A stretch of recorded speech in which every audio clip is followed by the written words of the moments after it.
Hey everyone, so it's Rob from Archie and Me. Cut my hair this morning for my job interview myself. Did a pretty good job saving money, so that's the main thing. Anyway, I've been out, got a job, so I'll start work Monday night shifts next week, so that's a bonus. So we've got some money coming in, and the old van has just gone, and we've just literally been out and test drove and had a good look around this van here, so which is a 2018 Peugeot Boxer. We just paid the deposit and we bought a van, so all good.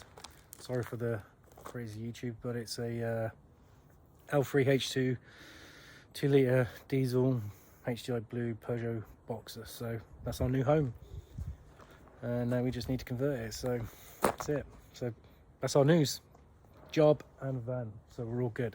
Anyway, thanks for watching, take care, and you're going to see a million different conversion videos now coming back up on the YouTube channel, so keep an eye out. Don't forget to like and subscribe, and thanks for watching, and we'll see you on our conversion soon. Bye bye.